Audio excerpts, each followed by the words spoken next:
Kesatuan rakyat, kesatuan jiwa, kerajaan perpaduan. Teruskan bersama di dalam channel ini untuk perkembangan-perkembangan isu semasa, isu politik, dan isu-isu hangat di Malaysia pada hari ini. Jangan lupa teruskan bersama di dalam channel ini. Tekan butang like, share, dan subscribe channel ini untuk perkembangan terkini politik di Malaysia.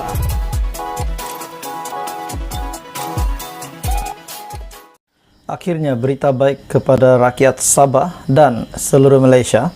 Akhirnya TYT Sabah telah dilantik dan telah diputuskan, telah dimuktamadkan hari ini.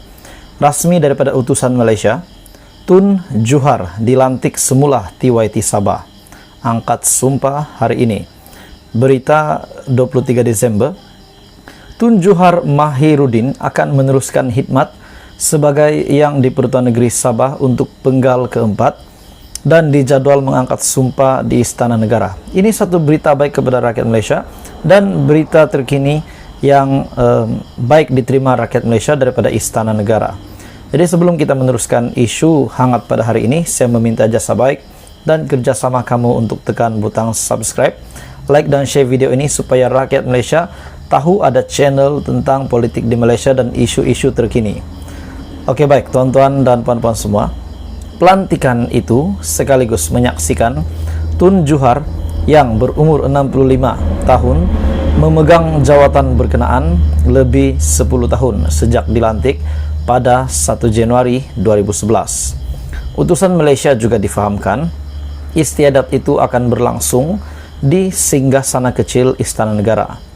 Tun Juhar dilantik sebagai Yang di-Pertuan Negeri Sabah ke-10 menggantikan Tun Ahmad Shah Abdullah.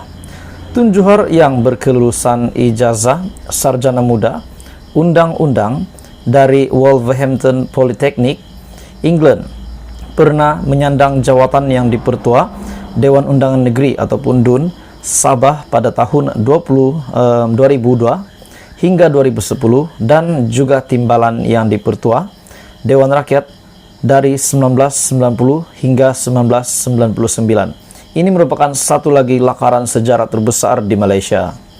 Pada 28 September yang lalu, Persatuan Kebudayaan Kadazan Dusun Sabah ataupun KDCA mencadangkan nama bekas Ketua Menteri Tan Sri Joseph Pairin Kitingan sebagai pengganti Tun Juhar yang akan menamatkan penggalnya.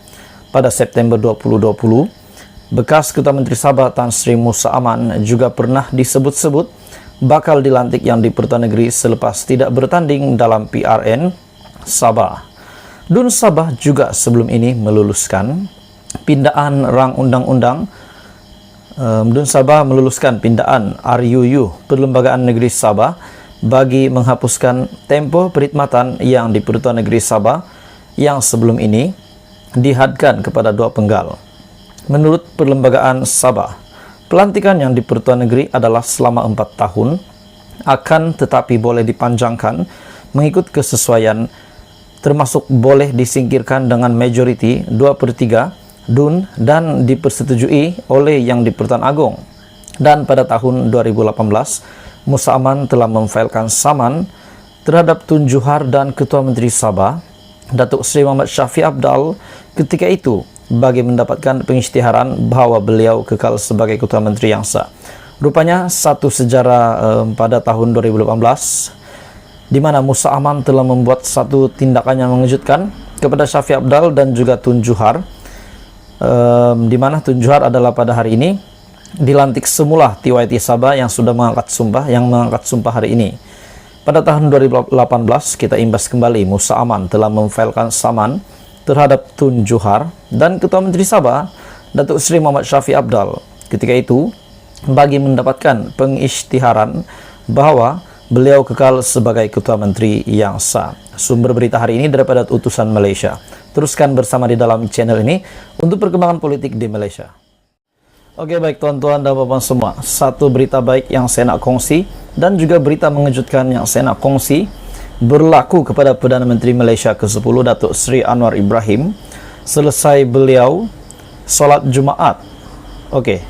Satu kejadian yang sangat mengejutkan yang saya nak kongsi dengan kamu. Tapi sebelum saya meneruskan isu hangat hari ini, saya meminta jasa baik kerjasama tuan-tuan dan puan-puan kepada saudara-saudara semua untuk tekan butang subscribe.